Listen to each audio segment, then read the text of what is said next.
हम hello guys, I am Deepak and welcome to Magnet Accounting. Guys, आज के इस वीडियो लेक्चर में हम बात करने वाले हैं पेमेंट वाउचर की। पेमेंट वाउचर क्या है और कैसे पेमेंट वाउचर का यूज किया जाता है, जानेंगे पूरी डिटेल के साथ इस वीडियो में। तो दोस्तों, आपके सपोर्ट से हमारे इस चैनल पर 1000 सब्सक्राइबर कंप्लीट हो चुके हैं। Thank you so much guys हमें इतना सपोर्ट करने के लिए। और 1000 सब्सक्राइबर कंप्लीट होने की खुशी में हम इस चैनल पर कई तरह के कोर्सेज लाने वाले हैं, वो भी बिल्कुल फ्री ऑफ कॉस्ट। आपको कोई भी चार्जेस पे करने की ज़रूरत नहीं है, बस आपको हमारे साथ जुड़े रहना है। और जुड़े रहने के लिए एक छोटा सा प्रोसेस है इस चैनल को सब्सक्राइब करने का। तो चलिए आज का लेक्चर शुरू करते हैं।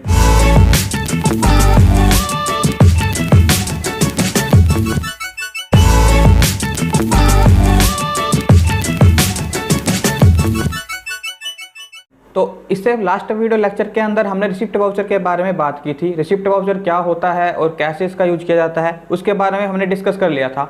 और आपको वो लेक्चर देखना इसलिए भी ज़रूरी है क्योंकि उसके अंदर हमने टैली से रिलेटेड कुछ सेटिंग्स को ओपन करना सिखाया था। जैसे सिंगल एंट्री मोड को डबल एंट्री मोड में कैसे ऑन किया जाता है, 2 बाय को डेबिट क्रेडिट में कैसे ऑन किया जाता है, ये सारी चीज़ें हमने रिसिप्ट वाउचर वाली वीडियो में बताया था। तभी मैं बार बार बोलता हूँ, हमारी जो वीडियो है उनको स्किप मत कीजिएगा, क्योंकि हम हर वीडियो के अंदर कुछ ना कुछ नया बताने की कोशिश करते हैं, कुछ एडवांस बताने की कोशिश करते हैं। तो चलिए बात करते हैं पेमेंट वाउचर की। पेमेंट वाउचर क्या है? तो पेमेंट वाउचर देखिए, नाम से ही पता चल रहा है कि पेमेंट हो रही है, कि हम किसी को पेमेंट कर रहे हैं, पैसा हमसे जा रहा है। जब भी हम बिजनेस से किसी को पैसा पे करते हैं, चाहे चेक से पे करें चाहे करें कैश से, तो उन सभी एंट्रीज को टैली में पेमेंट वाउचर के अंदर रिकॉर्ड किया जाता है।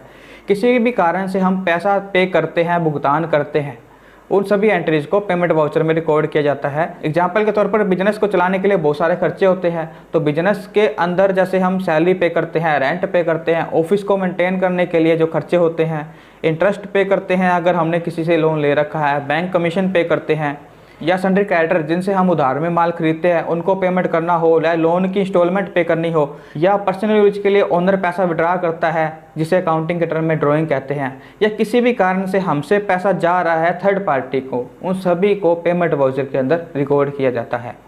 एक चीज़ ध्यान रखने वाली बात है गाइज, अगर हम पैसा जमा करवा रहे हैं बैंक के अंदर, यानी कि कैश डिपॉजिट की एंट्री पेमेंट वाउचर में नहीं की जाती।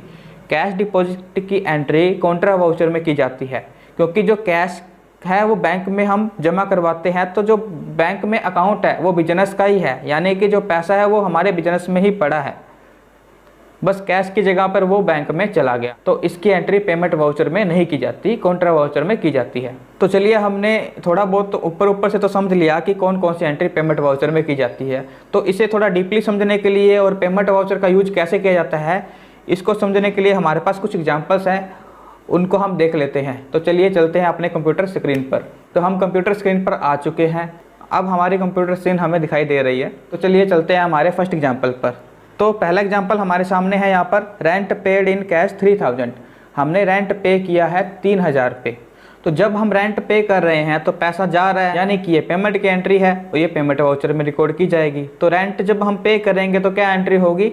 रेंट डेबिट होगा, कैश क्रेडिट होगा। क्यों? क्योंकि जो रेंट है वो हमारे नॉमिनल अकाउंट को रिप्रेजेंट करता है।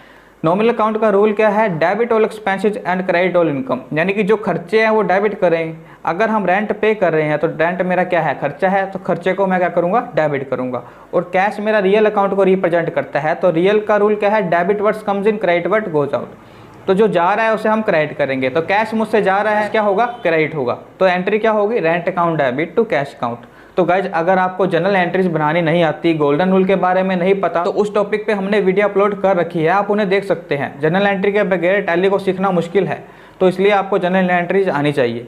तो चलिए अब हम इसको एंट्री को रिकॉर्ड कर लेते हैं टैली में। तो टैली को मैं ओपन कर लेता हूं और कंपनी को ओपन कर लिया जिसमें मैंने काम करना है। तो वाउचर में जाना है एंट्री को करने के लिए। तो जैसे ही मैंने वाउचर को ओपन किया है तो टैली के अंदर बाय डिफ़ॉल्ट पेमेंट वाउचर ही हमें ओपन हुआ मिलता है। अदरवाइज हमें रिसिप्ट वाउचर या जनरल वाउचर ओपन है तो हम कीबोर्ड की हेल्प से F5 प्रेस करेंगे।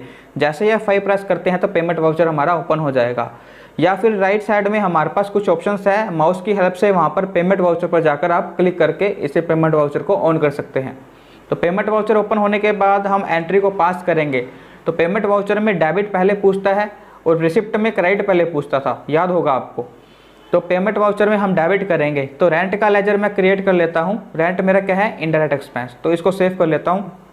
रेंट मेरा डेबिट हो जाएगा 3000 से, और कैश का लेजर बाय डिफ़ॉल्ट इसमें बना होता है टैली में, तो कैश को हम क्रेडिट करेंगे। और नरेशन आप चाहें तो लिख सकते हैं, अदरवाइज एंटर से आप इसे सेव कर लेंगे। तो नेक्स्ट एंट्री है हमारी 2/4 को हमने सैलरी पे की है चेक से 10,000 रुपये। जब हम सैलरी पे करेंगे तो सैलरी हमारा खर्चा होगा, तो खर्चा होगा तो सैलरी डेबिट होगा, और चेक से पे कर रहे हैं तो बैंक को हम रिप्रेजेंट करेंगे। जब चेक की बात आएगी तो बैंक अकाउंट का नाम लिखा जाएगा। तो एंट्री क्या होगी, सैलरी डेबिट बैंक क्रेडिट। तो इसको हम टैली में रिकॉर्ड कर लेते हैं। तो देखिए गाइज, यहाँ पर डेट हमें पहले दे रखी है 2/4, तो यहाँ पर जब मैं एंट्री पास कर रहा हूँ तो यहाँ पर डेट का कॉलम नहीं आ रहा। तो टैली के अंदर हम 2 तरीके से डेट को चूज़ कर सकते हैं। पहला ऑप्शन है F2, तो अगर हमने डेट डालनी है एंट्री के अंदर तो F2 से हम डेट को डाल सकते हैं। F2 से जो डेट डालेंगे वो फिक्स रहेगी, ठीक है। और अदरवाइज अगर आप चाहते हो कि एंट्री वाइज हमारी डेट चलती रहे तो हम क्या करेंगे, एक ऑप्शन को ऑफ करेंगे। उस ऑप्शन को ऑफ करने के लिए हम F12 को प्रेस करेंगे, और F12 प्रेस करने के बाद आपके सामने एक ऑप्शन आ रहा है यूज स्किप डेट वाउचर का, इसको हम नो कर देंगे। तो जैसे इसको नो कर देंगे तो और एंटर सेव करेंगे तो यहाँ पर हमें देखिए ये जो कॉलम है वो डेट के ऊपर आना शुरू हो चुका है। अब हम हर एंट्री के अंदर डेट डाल सकते हैं। तो जैसे मैं बैक स्पेस करता हूँ, जो कॉलम है वो डेट के ऑप्शन पर आ चुका है। डेट डालने के बाद एंटर प्रेस करता हूँ, सैलरी डेबिट होगा, सैलरी का लेजर मैं क्रिएट कर लेता हूँ इनडायरेक्ट एक्सपेंस, और सैलरी को डेबिट किया और बैंक का क्रेडिट किया। बैंक अकाउंट को जैसे क्रेडिट करके मैंने एंटर प्रेस किया तो यहाँ पर टैली मुझे डिटेल पूछ रहा है कि आपने किसके ज़रिए आपने पेमेंट की है, चेक के ज़रिए या अदर वे के ज़रिए। तो हमने जिससे भी पेमेंट की है उसकी डिटेल हम डाल सकते हैं यहाँ पर। जैसे मैं यहाँ पे चेक की डिटेल डाल देता हूँ, ये चेक नंबर है, ये मेरी डेट है, ये इस बैंक से गया। तो ये सारी डिटेल डालने के बाद एंटर से मैं सेव कर सकता हूँ, और नरेशन चाहे तो लिख सकते हैं, अदरवाइज एंटर से इसको हम सेव कर लेंगे।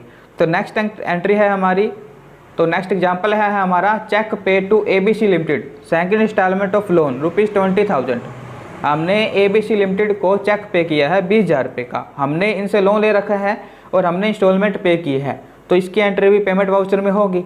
तो एंट्री क्या होगी, ABC limited account debit to bank account. तो इसका लेजर भी मैं क्रिएट कर लेता हूँ। इसका ग्रुप जाएगा सिक्योर लोन के अंडर, क्योंकि हमने कंपनी से लोन लिया है। तो इसको ABC लिमिटेड को डेबिट करेंगे और बैंक को क्रेडिट करेंगे। जो डिटेल है वो मैं यहाँ पे भर देता हूँ। एंटर से हम चाहें तो नरेशन लिख सकते हैं, अदरवाइज जरूरत नहीं है, एंटर से हम सेव कर लेंगे। तो नेक्स्ट एंट्री है हमारी कैश पे टू सोहन क्रेडिटर्स ₹5,000। हमने सोहन को 5,000 रुपये पे किए हैं। तो एंट्री क्या होगी सोहन को पे करने की, सोहन डेबिट होगा, कैश क्रेडिट होगा। मैं यहाँ पर सोहन का लेजर क्रिएट कर लेता हूँ। सोहन सन्ड्री क्रेडिटर के अंदर चला गया, सोहन डेबिट हो गया और कैश क्रेडिट हो गया। अगर हम चाहें तो नरेशन लिख सकते हैं, अदरवाइज एंटर से इसको सेव कर लेंगे। नेक्स्ट एग्जाम्पल है हमारा cash withdrawal by Deepak owner 2,000 for his personal use. भी दीपक नाम का जो ओनर है उसने पर्सनल यूज के लिए पैसा विड्रा किया है। तो जब हम पैसा विड्रा करते हैं पर्सनल यूज के लिए तो अकाउंटिंग के अंदर एक अकाउंट ओपन होता है ड्राइंग का। ड्राइंग का मतलब ही होता है कि पर्सनल यूज के लिए जो ओनर पैसा निकालता है उनको सारों को ड्राइंग के अंदर हम डालते हैं, और जो ड्राइंग होती है वो कैपिटल में से लेस होती है। तो जब हम पर्सनल यूज के लिए पैसा निकालेंगे तो एंट्री क्या होगी, drawing account debit to cash account. तो मैं ड्राइंग का लेजर यहाँ क्रिएट कर लेता हूँ। तो ड्राइंग डेबिट, तो ड्राइंग का जो ग्रुप जाएगा वो कैपिटल के अंदर जाएगा। तो इसको हम सेव कर लेते हैं। तो ड्राइंग डेबिट और कैश क्रेडिट। एंटर से चाहें तो मैं यहाँ पर नरेशन लिख सकता हूँ भी याद रह सके भी मैंने किस चीज़ के लिए पैसा निकाला था बिजनेस से। तो यहाँ पर अदरवाइज मैं एंटर से सेव कर लूँगा। तो ये भी एंट्री हमारी सेव हो चुकी है। तो इस तरीके से पेमेंट वाउचर हम पेमेंट वाउचर का यूज करते हैं टैली में, और बड़ा ही आसान वाउचर है ये। पैसा जाता है तो पेमेंट में, आता है तो रिसिप्ट में, ये दोनों वाउचर हमने इसमें कंप्लीट कर लिए हैं। तो गाइज़ अगर आपको वीडियो पसंद आती है तो लाइक ज़रूर कीजिएगा, और किसी भी तरह का टैली से रिलेटेड आपको क्वेश्चन है तो कमेंट सेक्शन में आप हमसे पूछ सकते हैं। तो थोड़े ही दिनों में हम संडे टू संडे लाइव आएंगे, और अगर आप किसी भी तरह का क्वेश्चन पूछना चाहते हो तो आप लाइव स्ट्रीमिंग के अंदर भी हमसे क्वेश्चन पूछ सकते हैं। और आप इस चैनल को सब्सक्राइब जरूर कीजिएगा और शेयर जरूर कीजिएगा, क्योंकि आने वाले समय में बहुत सारे कोर्सेज हम इस पर लेके आने वाले हैं, ताकि आपका भी बेनिफिट हो, आपके दोस्त का भी बेनिफिट हो, आपके परिवार का भी बेनिफिट हो। तो चलिए, थैंक यू गाइस, जुड़े रहेगा एक मैग्नेट की तरह मैग्नेट अकाउंटिंग पर। Thank you so much.